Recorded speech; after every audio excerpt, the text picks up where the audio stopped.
You did what you were told. You studied. You showed up on time. You worked hard. You avoided stupid mistakes. You didn't gamble your future away. So explain this. Why does your life still feel financially fragile? Why does progress feel slow or invisible? Why does security feel temporary? This video isn't about bad money habits. It's about what happens when you follow the rules, and the rules quietly stop working. For decades, society made a deal with people. It went like this. Give us your time, follow the path, be responsible, and in return, you'll earn stability, not luxury, not excess, but peace of mind.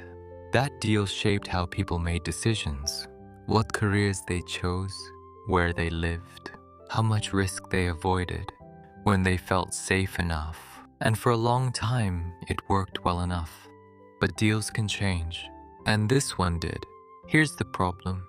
The structure of life changed, but the advice didn't. Costs accelerated, income didn't. Housing stopped being shelter and became a financial weapon. Healthcare became unpredictable. Education became expensive upfront debt. Transportation became mandatory, not optional. But people kept hearing the same message. Just keep doing the right thing. So they did, and slowly, pressure built. This is important. Most people who feel financially stuck today aren't irresponsible. They're planners. They're careful. They're cautious. They don't make dramatic mistakes. Instead, they make reasonable ones. And reasonable decisions are dangerous. When the environment punishes stability, they didn't overspend. They just trusted the system to stay fair.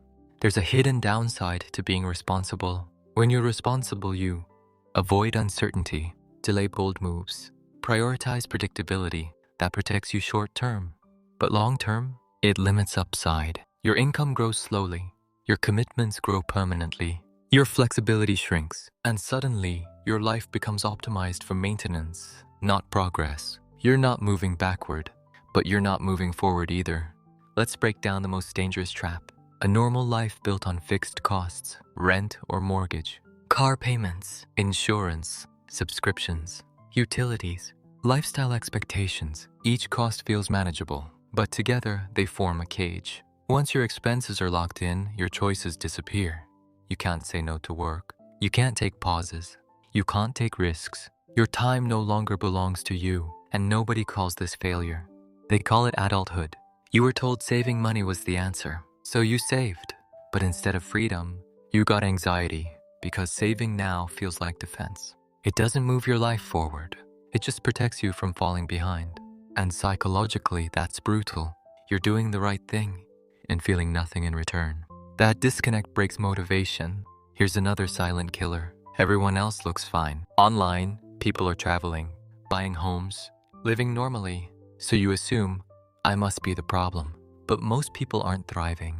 They're financed. Debt smooths reality. Social media hides pressure. Normal is heavily subsidized by future stress.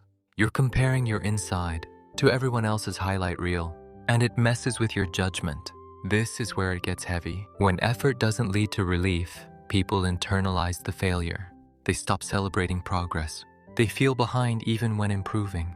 They become quietly exhausted, not because life is dramatic, but because it's endlessly demanding. You don't collapse. You just grind. And grind is not a long-term strategy. At some point, something clicks. The people who escape this trap don't suddenly become reckless. They change how they think. They stop asking, how do I be more disciplined? And start asking, how do I regain leverage? They focus on income that isn't tied to time, expenses that stay flexible, decisions that increase options. Time is the real currency. They don't chase normal. They redesign the game.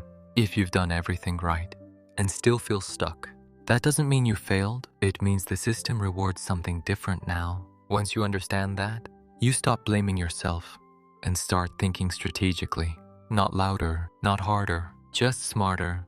And that's usually the moment financial freedom stops feeling impossible and starts feeling inevitable.